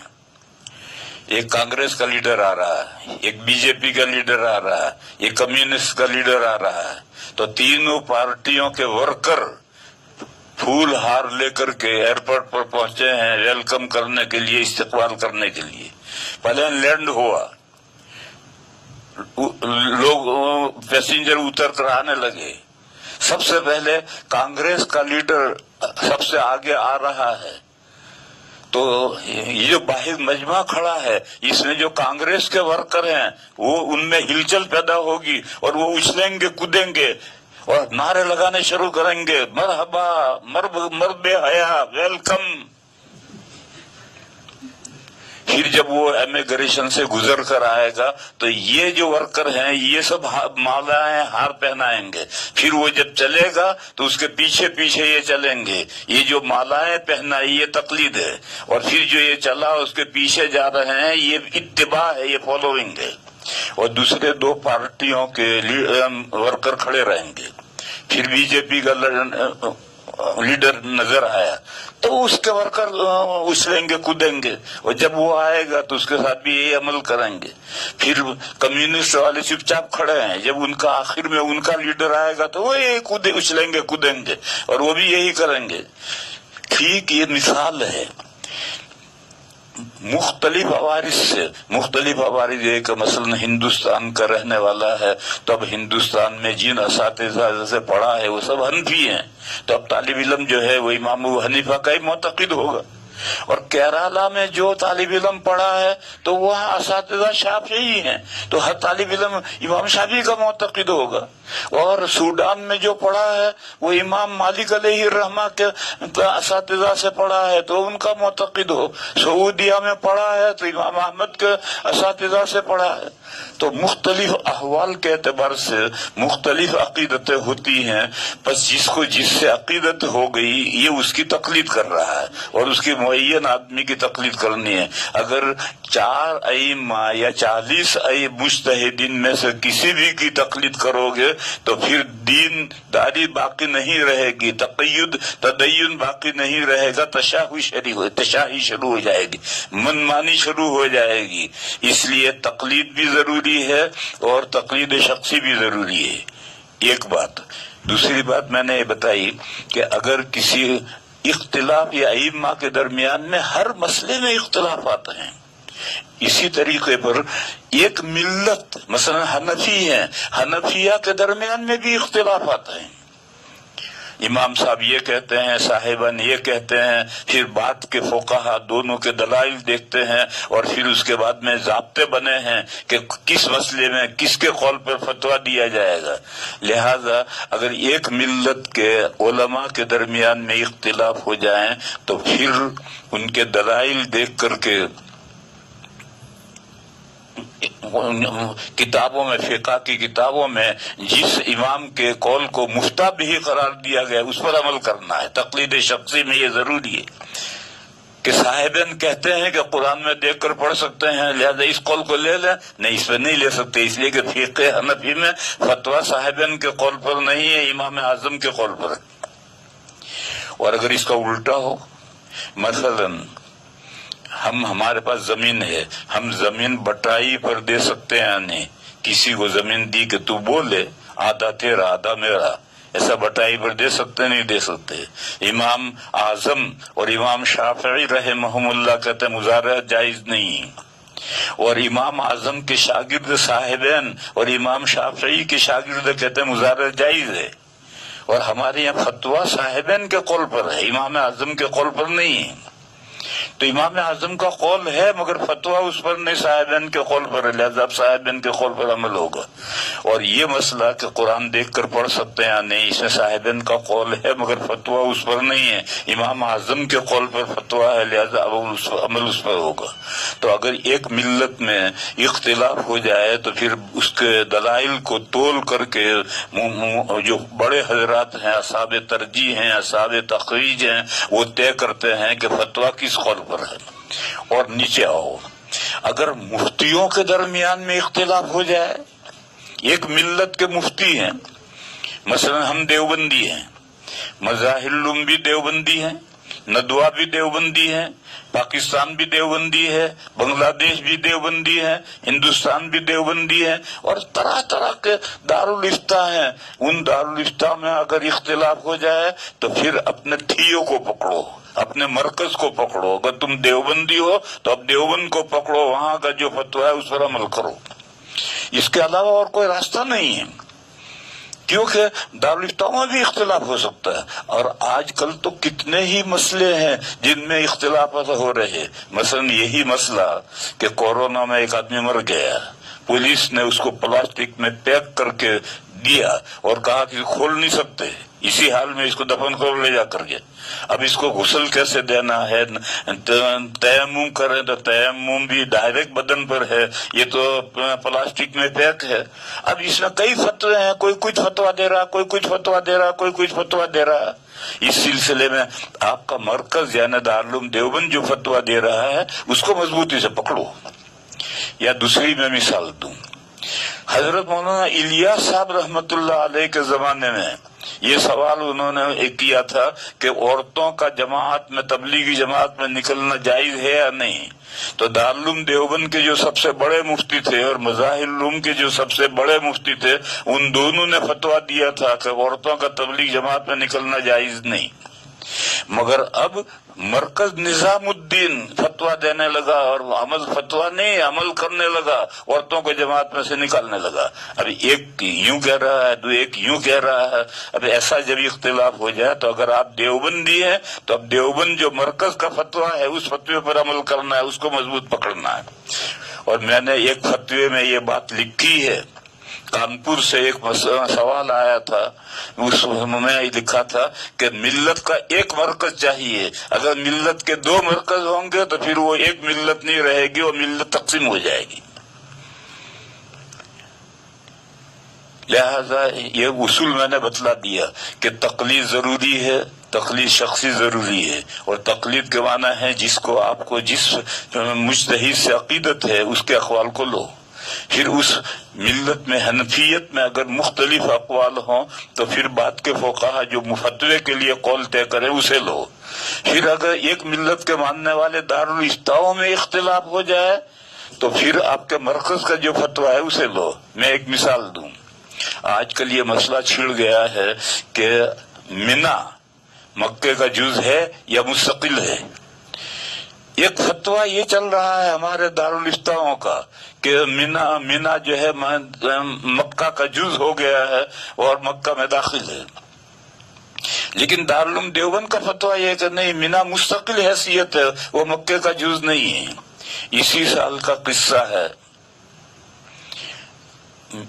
حج کے دنوں میں ایک منا سے ایک فون آیا. عرفہ کا دن تو جمعہ کا نہیں تھا، اس کے بعد جمعہ آیا تھا. مینا کے دنوں میں جمعہ آیا تھا تو ایک فون آیا، مینا سے فون آیا کہ ہم یہاں مینا میں ظہر پڑھیں یا جمعہ پڑھیں. تو میں نے اس سے کہا جا مسجد خیف میں جا کر دیکھ وہاں کیا ہو رہا ہے، وہاں جو پڑھا جا رہا ہے تم بھی خیموں کے اندر بھی وہی پڑھو.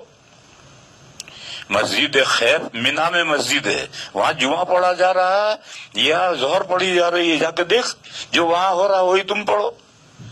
پھر اس کا جواب نہیں آیا. پھر اسے جا کے دیکھا، نہیں دیکھا کیا ہوا، کوئی جواب نہیں آیا. لیکن جب حاجی آئے تو دارالعلوم دیوبند کے ایک مفتی صاحب تھے، وہ بھی حج میں گئے ہوئے تھے. تو میں نے ان سے پوچھا کہ بھئی مینا کے دنوں میں جو جمعہ آیا تھا تو مسجد خیف میں کیا پڑھا گیا؟ تو انہوں نے کہا ظہر پڑھی گئی. گویا وہاں یہ مسئلہ طے ہے کہ مینا مکہ کا جز نہیں ہے. اگر مکہ کا جز ہے تو وہاں مینا جمعہ پڑھنا چاہیے، جمعہ نہیں پڑھا گیا، ظہر پڑھی گئی. تو اب ایک فتویٰ یہ ہے کہ مینا مستقل ہے، دارالعلوم دیوبند کا فتویٰ یہ ہے، اور ایک فتویٰ یہ ہے کہ مینا مکہ کا جز ہے.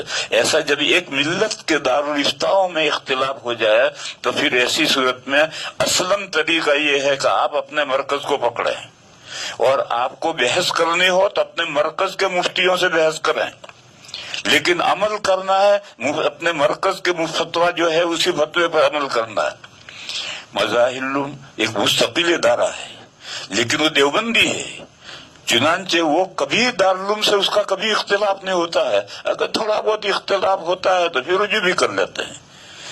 تو اس لیے اگر ملت کو متحد رکھنا ہے تو پھر طریقہ اس کا یہ ہے. اگر اس طریقے سے اگر آپ یہ کہیے ایک مرکز دیوبند ہے اور ایک مرکز نظام الدین ہے اور ایک ان کی تفسیریں ہیں اور ایک ان کی تفسیریں ہیں اور ایک ان کی حدیث کی شرح ہیں اور ایک ان کی حدیث کی شرح ہیں، ایک ان کے فتوے ہیں اور ایک ان کے فتوے ہیں، اگر اس طرح سے ہونے لگے گا تو ملت متحد نہیں رہ سکے گی، پھر ایک ملت نہیں رہے گی، ملت تقسیم ہو جائے گی. یہ بات میں نے کانپور کے ایک فتوے کے جواب میں لکھی تھی. میں نے یہ تمہیدی باتیں تھی، ان تمہیدی باتوں کے بعد میں اب یہاں میں سوالات کے جوابات دیتا ہوں. ایک سوال یہ ہے، کیا نماز میں قرآن ہاتھ میں لے کر نماز پڑھنا جائز ہے؟ ہاتھ میں لینے لو یا ہاتھ میں نہ لو. جیسے وکٹوریا میں نے دیکھا تھا کہ اسٹینڈ پر بڑا قرآن کھلا ہوا ہے، بس امام وہیں سے دیکھ کر پڑھ رہا ہے. اس کی دوسری شکل یہ ہے کہ اسکرین چل رہی ہے، امام کے سامنے اسکرین چل رہی ہے اور وہ پڑھ رہا ہے اور پھر اسکرین جاتی ہے پڑھ رہا ہے. ہاتھ میں لینا تو کوئی ضروری نہیں، قرآن میں دیکھ کر پڑھ رہا ہے تو نماز نہیں ہوگی. نماز میں قرآن دیکھ کر پڑھنے کے عدم جواز پر علماء احناف اکثر دو دلیلیں پیش کرتے ہیں. نہیں کرتے. کتابوں میں دو دلیلیں لکھی ہیں، علماء نہیں پیش کرتے دو دلیلیں، کتابوں میں لکھی ہیں، اور وہ کتابوں میں جو لکھی ہیں دو باتیں ان میں سے ایک صحیح ایک صحیح نہیں ہے. جیسے میں نے کہا کہ طواف زیارت حائضہ نہیں کر سکتی، اس کے لیے شرح وقائع میں جو وجہ لکھی ہے وہ صحیح نہیں ہے، اس کی وجہ دوسری ہے. عمل کثیر تلقی من الخارج، جہاں تک بات عمل کثیر کی ہے تو صحیح بخاری میں حدیث نمبر کے مطابق حضور کا اپنے نواسی امام کو، یہاں رکو پھر ایک بات اور سمجھاؤں. حدیث اور سنت ایک نہیں ہے، حدیث اور سنت ایک نہیں ہے. حدیث الگ ہے، سنت الگ ہے، لیکن بالکل الگ نہیں ہے، تباین کی نسبت نہیں ہے. حدیث چار چیزوں کا نام ہے. نبی پاک صلی اللہ علیہ وسلم کا ارشاد، نبی پاک صلی اللہ علیہ وسلم کا عمل، نبی پاک صلی اللہ علیہ وسلم کے سامنے مومن نے ایک کام کیا، حضور نے اس کو برقرار رکھا، اس کو نکیر نہیں کی، تقریر. اور نبی پاک صلی اللہ علیہ وسلم کے ذاتی احوال کہ حضور کے دانت ایسے تھے، سامنے کے دو دانتوں کے بیچ میں ذرا سا کشادگی تھی، آنکھیں ایسی تھی، بال ایسے تھے، کان ایسے تھے، چال ایسی تھی، ڈھال ایسی تھی. یہ چار چیزوں کا نام حدیث ہے. کوئی بھی ارشاد، چاہے نبوت سے پہلے کا ہو، نبوت سے بعد کا ہو، کوئی بھی عمل، کوئی بھی برقرار رکھا، تقریر مانے حضور نے برقرار رکھا، یعنی ایک مسلمان نے کوئی عمل حضور کے سامنے کیا اور حضور نے اس کو رد نہیں کیا، اس کو نقیر نہیں کی، تو یہ تقریر اور حضور کے اوصاف. اور سنت کیا ہے؟ سنت ہے وہ باتیں جن پر مسلمانوں کو عمل کرنا ہے. لہذا نبی پاک صلی اللہ علیہ وسلم کے جو ذاتی احوال ہیں وہ سنت میں نہیں آتے، اس لیے کہ اس پر عمل تھوڑی ہوتا ہے. وہ تو حضور کے ذاتی احوال تھے کہ حضور کی آنکھیں ایسی تھی، ہم اپنی آنکھیں ایسی کیسے بنائیں گے؟ حضور کے بال ایسے تھے، ہم اپنے بال کیسے بنائیں گے؟ حضور کی چال ایسی تھی، ڈھال ایسی تھی، یہ ہم کیسے بنائیں گے؟ لہذا وہ سنت میں نہیں آئیں گے. حدیث میں تو ہیں لیکن سنت میں نہیں. اسی طرح سے کچھ حدیثیں منسوخ ہیں. جیسے پہلے یہ حکم تھا کہ آگ پر پکی ہوئی کوئی چیز کھاؤ گے تو وضو ٹوٹ گیا، اب نماز پڑھنی ہو پھر وضو کرو. اور نہایت اعلیٰ درجے کی حدیث ہے توضؤ مما مست النار. بس یہ حدیث تو ہے، قولی بھی ہے اور صاحب پہلے عمل بھی تھا، مگر یہ سنت نہیں. اب اگر آگ پر پکی ہوئی چیز کھائیں گے تو وضو نہیں ٹوٹے گا. تیسرا دوسری تو ایک تو وہ باتیں جو منسوخ ہو گئی وہ حدیثیں ہیں. جیسے پہلے یہ حکم تھا کہ میاں بیوی ایک دوسرے سے ملیں تو فارغ ہوں گے تب غسل واجب ہوگا، اور اگر فارغ ہونے سے پہلے میاں بیوی جدا ہو جائیں تو غسل واجب نہیں ہے. اب یہ حکم نہیں ہے، اب دوسرا حکم ہے ملتے ہی غسل واجب. بس یہ سنت ہے. اذا التقى الختانان یہ سنت ہے، اور الماء من الماء یہ حدیث ہے، سنت نہیں. تو جو باتیں منسوخ ہو گئی وہ حدیثیں ہیں، سنت نہیں ہیں. اور جو باتیں نبی پاک صلی اللہ علیہ وسلم کے ساتھ خاص ہیں، جیسے یہی حضور کے ذاتی احوال، یا ذاتی احوال کے علاوہ حضور کے لیے 4 سے زیادہ نکاح جائز تھے، اور یہ مسئلہ قرآن میں ہے. تو یہ جو حضور کے لیے جو 4 سے زیادہ نکاح جائز تھے، یہ حضور کے نکاح میں 9 بیویاں اکٹھا ہوئی ہیں، یہ حدیث ہے لیکن یہ سنت نہیں ہے، امت کے لیے یہ طریقہ نہیں ہے. اور تیسری چیز ہے وہ کام جو حضور نے کسی مسئلے کی وضاحت کے لیے کیے ہیں، وہ حدیثیں ہیں اور مسئلے کی وضاحت اس سے ہوگی لیکن وہ سنت نہیں. اس کی بہت مثالیں. 2 واقعے ہیں. ایک واقعے میں نبی پاک صلی اللہ علیہ وسلم اپنی بیوی حضرت عائشہ کے ساتھ لیٹے ہوئے تھے یا حضرت ام سلمہ کے ساتھ لیٹے ہوئے تھے، اور رات کا آدھی رات کے بیچ میں دونوں بیویوں کو ماہواری منتھلی پیریڈ شروع ہو گیا. تو اس زمانے میں چراغ تو جلتے نہیں تھے، بتیاں تو تھی نہیں، ویسے ہی کام چلتا تھا. تو وہ بستر میں سے نکل کر کے اپنے ماہواری کے کپڑے باندھنے لگی تو حضور کی آنکھ کھل گئی تو حضور نے فرمایا کہ ماہواری آ گئی؟ انہوں نے کہا جی. تو حضور نے فرمایا لنگی بات کر کے میرے ساتھ آ کر لیٹ جاؤ، کیونکہ اب آدھی رات ہے، آدھی رات میں دوسرا بستر کرنا مشکل ہے، ورنہ ماہواری کے ایام میں بیویاں حضور کے ساتھ نہیں لیٹتی تھی. ابو داؤد شریف میں حضرت عائشہ کی حدیث ہے کہ جب ہمیں منتھلی پیریڈ آتا تھا تو ہم حضور کی چائے پائی سے اتر کر نیچے چٹائی پر لیٹتے تھے. یہ سنت ہے کہ منتھلی پیریڈ کے زمانے میں ڈبل بیڈ پر میاں بیوی ایک ساتھ نہ لیٹے ہیں، ایک شوہر الگ لیٹے بیوی الگ لیٹے، یہ سنت ہے. اور یہ جو حضور نے فرمایا کہ میرے ساتھ آ کر لیٹ جاؤ، اب اس میں لنگی تو باندھ رکھی ہے اور اوپر کا بدن کھلا ہے تو اوپر کا بدن لگے گا. یہ قرآن کریم کی آیت ہے کہ ماہواری کے زمین میں لا تقربوہن حتی یطہرن، حائضہ عورت کے قریب مت جاؤ یہاں تک کہ وہ پاک ہو جائے. تو کتنا قریب جا سکتے ہیں؟ اس حدیث نے اس کی وضاحت کی کہ ناف سے گھٹنے کے نیچے تک کے بدن کو کپڑے کی آڑ کے بغیر ہاتھ بھی نہیں لگا سکتے، اور باقی بدن کپڑے کے آڑ کے بغیر بھی لگ سکتا ہے. اتنا نزدیک جانا جائز ہے، اتنا نزدیک جانا جائز نہیں. بس یہ جو حضور کا لٹانا ہے یہ حدیث ہے، اور دلیل اس کی یہ ہے کہ حضرت عائشہ صدیقہ رضی اللہ تعالی عنہ نے حضور کا یہ عمل بیان کر کے ساتھ میں یہ فرمایا کہ ایکم یملک عربہ، تم میں کون ہے جو اپنی حاجت پر کنٹرول کر سکے جتنا حضور کنٹرول کر سکتے ہیں. یعنی یہ تمہارے عمل کرنے کے لیے نہیں ہے، یہ تو مسئلے کی وضاحت کے لیے. ایسی میں ایک مثال دوں. ایک مرتبہ نبی پاک صلی اللہ علیہ وسلم اپنی نواسی حضرت امامہ کو لے کر کے آئے اور گود میں کندھے پر بٹھا کر کے حضور نے نماز پڑھائی. جب رکوع کا وقت آتا تھا تو بچی کو نیچے بٹھا دیتے تھے اور رکوع سجدہ کر کے اگلی رکعت میں پھر کندھے پر بٹھا لیتے تھے. پوری نماز اسی طرح پڑھائی. یہ حدیث ہے، یہ سنت نہیں ہے. یہ حدیث ہے، یہ سنت نہیں ہے. کیا حضور کے 9 گھر تھے، ان 9 گھروں میں اس بچی کو 5 منٹ کے لیے کوئی رکھنے والا نہیں تھا؟ اور مدینہ تو سارے شمع کے پروانے تھے، تو کیا مدینہ میں اس بچی کو کوئی رکھنے والا نہیں تھا؟ پھر حضور بچی کو لے کر آ کر جو نماز پڑھا رہے ہیں، کیوں؟ مسئلے کی وضاحت کے لیے. بعض مرتبہ ایسا ہوتا ہے کہ ایسی جگہ پر آدمی ہوتا ہے کہ چور اچکوں کا خطرہ ہوتا ہے یا درندے کا خطرہ ہوتا ہے، اور بچہ ہے اس کو بٹھا کر رکھا تو کوئی چور اچک کے لے جائیں گے، تو ایسی موقع پر بچے کو اٹھا کر کے نماز پڑھ، نماز قضا نہیں کرنی.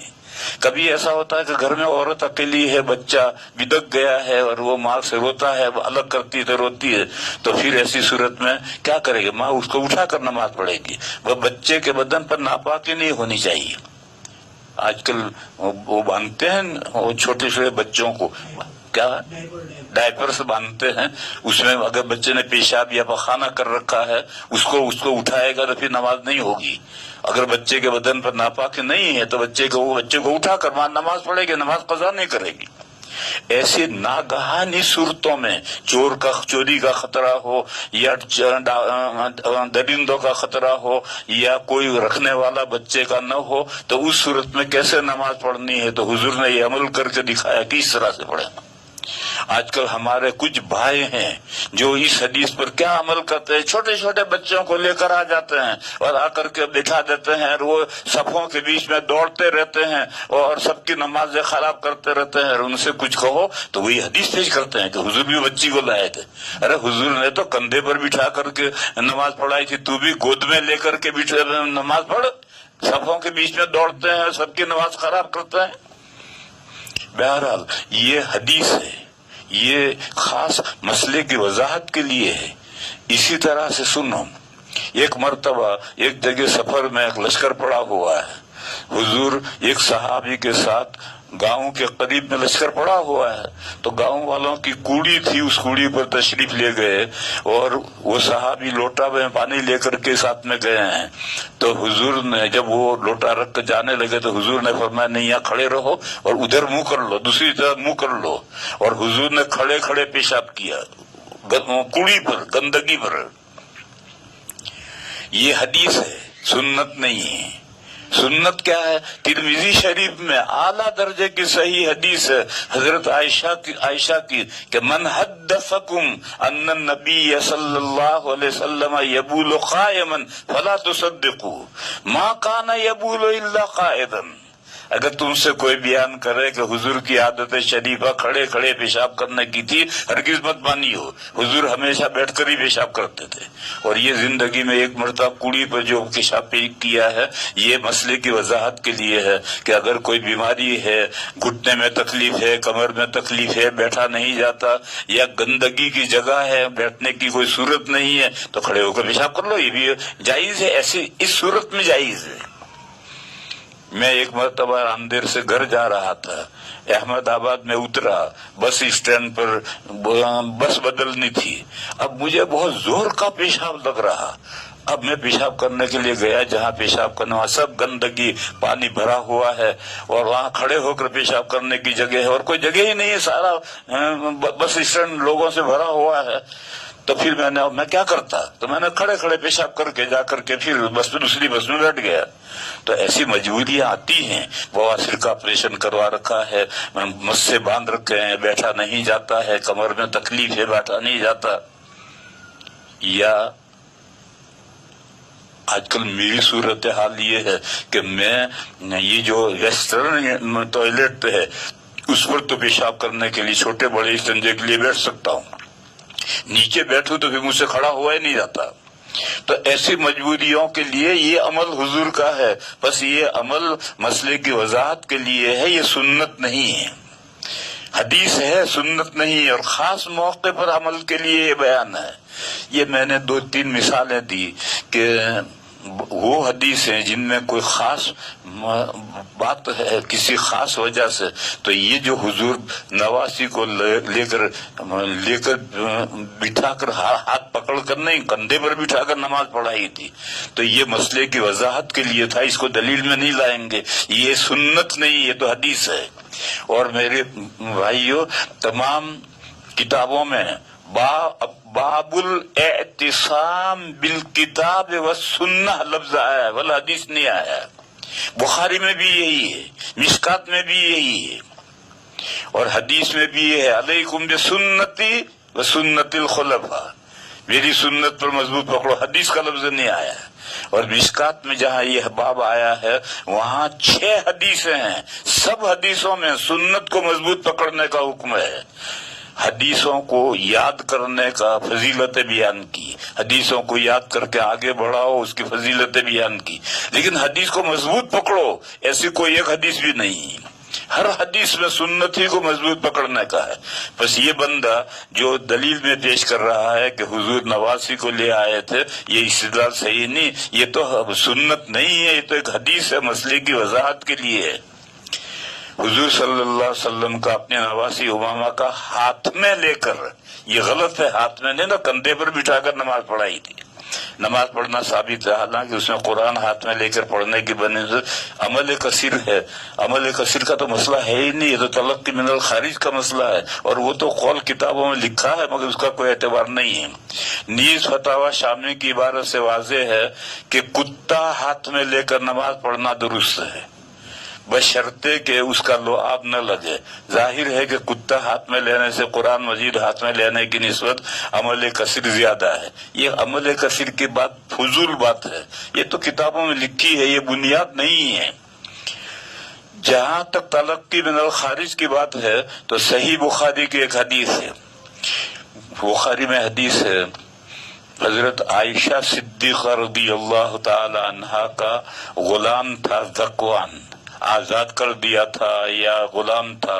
حضرت عائشہ رضی اللہ تعالی عنہا کے مذہب میں اپنے غلام سے یا غیر کے غلام سے یا مکاتب سے پردہ نہیں تھا، بس ان کا اپنا غلام ہے، اگر وہ غلام ہے تو ان کا پردہ تو نہیں ہے، تو وہ حضرت عائشہ کی امامت کرتا تھا، نماز پڑھاتا تھا، اور کان یؤم من المصحف، قرآن شریف سے امامت کرتا تھا۔ اس کا مطلب یہ بندہ یہ سمجھ رہا ہے کہ قرآن کھول کر جیسا وکٹوریا جزیرے میں قرآن سامنے تھا اس کو دیکھ کر کے امام صاحب پڑھتے تھے، اس طرح سے وہ قرآن کھول کر پڑھتا تھا، وہ یہ سمجھ رہا ہے کہ یہ تلقی من الخارج ہے۔ یہاں اس سلسلے میں سب سے پہلی بات تو یہ سمجھنی ہے کہ یہ کون سی حدیث ہے۔ یہ تو ذکوان ایک غلام ہے، اور چلو حضرت عائشہ کے سامنے عمل کر رہا ہے تو حضرت عائشہ اس کو برقرار رکھ رہی ہیں، یہ بھی تو حدیث نہیں بنتی، تقریر نبوی تو حدیث بنتی ہے۔ صحابی کے سامنے کوئی کام ہوا اور غیر مقلدین تو صحابہ کو گھاس ہی نہیں ڈالتے، ان کی اقوال کو افعال کو کسی چیز کو، بلکہ خلفائے راشدین کی سنتوں کو بھی نہیں مانتے۔ تو یہ کہاں حدیث ہے؟ دیکھو میں اس کی مثال دوں، بخاری شریف میں حدیث ہے، نبی پاک صلی اللہ علیہ وسلم نے فرمایا کہ صفحہ سیدھی کرو، اس لیے کہ میں تمہیں پیچھے بھی میں دیکھتا ہوں، اگر تمہاری صفحے گڑبڑ ہوتی ہیں تو میں دیکھتا ہوں تمہیں، صفحہ سیدھی کرو۔ یہ حدیث یہاں تک تو حدیث آئی ہے۔ پھر راوی کہتا ہے کہ صحابہ یہ کرتے تھے کہ پیروں کو پیروں سے ملاتے تھے، ٹخنوں کو ٹخنوں سے ملاتے تھے۔ یہ آئی، اب یہ صحابہ کا عمل ہے، حضور نے نہیں فرمایا کہ تم پیر سے پیر ملاؤ یا ٹخنے سے ٹخنے ملاؤ، حضور نے نہیں فرمایا۔ حضور کی تو ارشاد یہ ہے کہ صفحہ سیدھی کرو، میں پیچھے دیکھتا ہوں۔ اس پر عمل کرنے کے لیے صحابہ یوں کرتے تھے۔ حافظ ابن حجر علیہ الرحمہ جو بخاری کے شارح ہیں، انہوں نے لکھا ہے کہ یہ صحابہ اس طرح سے صفحہ سیدھی کرتے تھے، اور صفحہ سیدھی مبالغہ کرنے کے لیے یہ ہے کہ اس طرح سے ٹخنا ٹخنا سے ملا کر دیکھتے تھے، اور پورا پیر پیر سے ملا کر، اور خاص طور پر ٹخنا ٹخنے سے ملا کر، تو اب بالکل سب سیدھی ہو جائے گی۔ بس یہ تو صحابہ کا عمل ہے۔ اب یہ غیر مقلدین کہتے ہیں کہ یہ سنت ہے، ابھی سنت کہاں ہو گئی؟ یہ تو حضور کا نہ ارشاد ہے، نہ عمل ہے، نہ حضور کی کوئی ہدایت ہے، یہ تو حضور کے ایک ارشاد پر صحابہ اس طرح سے سیدھی کرتے تھے، یہ تو صحابہ کا عمل ہے۔ تو اسی طرح سے ذکوان امامت کرتا تھا حضرت عائشہ کے سامنے، تو یہ حدیث کہاں سے بن گئی؟ علاوہ ازیں من المصحف کا مطلب یہ ہے کہ وہ کچا حافظ تھا، اور قرآن رحل میں قرآن رکھا رہتا تھا، اور ہر 2 رکعت پر بیٹھتا تھا، اور اگلی 2 رکعت پر قرآن دیکھتا تھا، اور بار بار دیکھ کر یاد کر کے پھر اگلی 2 پڑھاتا تھا۔ میں امریکہ میں ڈیٹروئٹ ایک جگہ ہے، وہاں میں نے ایک مرتبہ تراویح کی نماز پڑھی، تو یہ امام صاحب کچا امام تھا، سامنے کچھ نہیں تھا۔ دیکھو مسئلہ یاد رکھو، تراویح میں سامع کے بغیر حافظ کو قرآن نہیں سنانا چاہیے، اس لیے کہ قرآن متشابہ ہے، کہیں بھی اٹک جائے گا، پیچھے سے کوئی لقمہ دینے والا نہیں ہوگا تو گھومتا ہی رہے گا، کیا کرے گا۔ وہ ایک مسجد میں نے تراویح پڑھی، تو امام صاحب جو تھے کچے امام صاحب تھے، انہوں نے رحل پر قرآن رکھ رکھا تھا۔ 2 رکعت کے بعد میں کافی دیر تک وہ اگلی 2 رکعت تک قرآن یاد کرتے تھے، پڑھتے تھے، پھر بند کر کے 2 رکعت پڑھاتے تھے، پھر 2 رکعت کے بعد میں وہ قرآن پڑھا دے۔ تو یہ بھی کچا حافظ تھا۔ اسی طرح سے 2 4 رکعتیں پڑھ کر کے آگے کا قرآن میں دیکھ کر کے، تو من المصحف کے معنی ہے قرآن میں سے یاد کر کے امامت کراتا تھا۔ قرآن میں نماز میں قرآن میں دیکھتا تھا، اس سلسلے میں تو حدیث صحیح نہیں ہے، بس 50-50 کا چانس ہو گیا۔ 50% یہ احتمال ہے کہ قرآن میں دیکھ کر پڑھتا ہو، اور 50% یہ ہے کہ قرآن ساتھ میں رکھ کر کے سلام کے بعد اس میں دیکھ کر کے اگلی 2 رکعت کا قرآن دیکھ کر کے پھر اگلی 2 رکعت میں پڑھتا تھا۔ اور جب 50-50 کا چانس ہو گیا، اذا جاء الاحتمال بطل الاستدلال، لہذا یہ جو پیش کر رہا ہے کہ یہ تلقی من الخارج ہے، یہ تو اولاً تو یہ حدیث ہے ہی نہیں، یہ تو ایک غلام کا عمل ہے، اور اس کو زیادہ سے زیادہ حضرت عائشہ کو نے اس کو برقرار رکھا، تو حضرت عائشہ صدیقہ رضی اللہ تعالی عنہا کی رائے کو وہ ایک امت کے مجتہدہ ہیں، لیکن یہ حدیث تو نہیں ہے۔ اور پھر یہ قرآن میں سے دیکھ کر پڑھنے کے بارے میں حدیث صحیح نہیں ہے، 50% یہ احتمال ہے، 50% یہ احتمال ہے، لہذا اس کو دلیل میں پیش کرنا بھی صحیح نہیں ہے۔ مطابق حضرت عائشہ کے غلام ذکوان کا مصحف میں دیکھ کر امامت کرنا ثابت ہے، دیکھ کر امامت کرنا، یہ اس کے لیے روایت صحیح نہیں ہے۔ مزید ایک امام ابو حنیفہ کے علاوہ تینوں ائمہ مجتہدین کا موقف احناف کے برخلاف ہے، احناف کے نہیں، امام اعظم کا یہ قول ہے، اور تینوں ائمہ ہے، اور تقلید واجب ہے، تقلید شخصی بھی واجب ہے۔ بس اگر تینوں اماموں کا خلاف ہے تو بہت سے مسئلوں میں خلاف ہے، ان کے خلاف ہونے سے کیا فرق پڑتا ہے؟ تقلید واجب ہے، ہم حنفی ہیں، اور تقلید واجب ہے، تقلید شخصی واجب ہے۔ صاحبین کا قول بھی جواز کا ہے دیکھنے کا، مگر اس پر بھی فتویٰ نہیں ہے، فتویٰ امام اعظم کے قول پر ہے، لہذا اسی پر عمل کرنا ضروری ہے۔ بس اس کے بعد اس نے کہنا چاہتا تھا کہ احناف کا مذہب کمزور معلوم ہوتا ہے، تو سمجھتا تو کچھ ہے ہی نہیں، اور بغیر سمجھے ہی تو نے فیصلہ کر دیا کہ کمزور ہے، نہ دائیں کا پتہ نہ بائیں کا پتہ، اور سارا کا سارا فیصلہ کر رہا ہے۔ تو اس لیے ایک ہی سوال تھا، اس سوال سے نمٹنے کے لیے مجھے اتنی ساری تفصیل کرنی پڑی۔ اب اسی سوال کے ساتھ ایک دوسرا سوال بھی کر لو۔ ایک سوال یہ ہے، اور یہ دارالعلوم دیوبند کے ایک استاد ہیں اور بڑے آدمی ہیں اور مفتی ہیں، ان کا یہ سوال ہے کہ یہ جو بیماری ہے دمے کی بیماری ہے، اس دمے کی بیماری میں ایک پمپ آتا ہے، انہیلر کہتے ہیں، انہیلر، اس کو پمپ کو کرتے ہیں تو ایک سفید سفید دوا نکلتی ہوئی جاتی ہے گلے میں، اور وہ گلے سے اندر جاتی ہے اور اس سے وہ دوا سانس بیٹھ جاتا ہے۔ اس کے بارے میں انہوں نے لکھا ہے کہ 3 قسم کے فتوے چل رہے ہیں، فلاں کا یہ فتویٰ ہے، فلاں کا یہ، فلاں کا یہ فتویٰ ہے۔ اسی کو میں نے کہا تھا اگر ایسی صورت پیش آئے تو پھر اپنے مرکز کا جو فتویٰ ہے یہ لو، اس کو پکڑو، اپنے ٹھیے کو مضبوط پکڑو۔ دارالعلوم دیوبند کا فتویٰ یہ ہے، دارالعلوم دیوبند کا فتویٰ یہ ہے کہ روزے میں انہیلر، جس کو دمے کی بیماری ہے اس کو بھی روزہ رکھنا ہے، اور صبح سحری کے وقت میں خوب انہیلر لے لے، انشاءاللہ دن پر ضرورت پیش نہیں آئے گی۔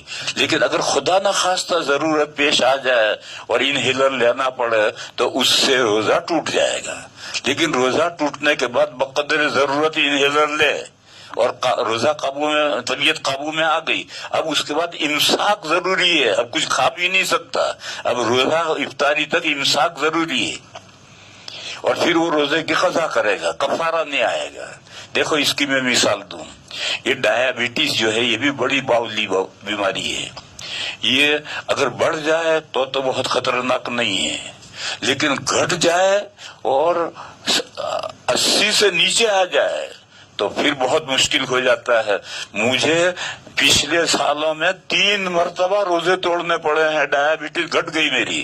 ایک اٹلانٹا میں تھا اور 11-12 بجے شوگر گھٹ گئی، مجھے روزہ توڑنا پڑا، اور 2 مرتبہ شکاگو میں مجھے روزہ توڑنا پڑا، حالانکہ میں نے گلوکوز کا انجیکشن بھی لیا مگر قابو میں نہیں آئی بات، تو مجھے روزہ توڑنا پڑا۔ تو میں نے شوگر کو بحال کرنے کے لیے جو میٹھا کھانا پڑتا ہے وہ کھا لیا، بس وہ کھا لیا، اس کے بعد پھر امساک، اب دوسرا نہیں کھا سکتے، اب افطاری، اور وہ روزے کی قضا کریں گے۔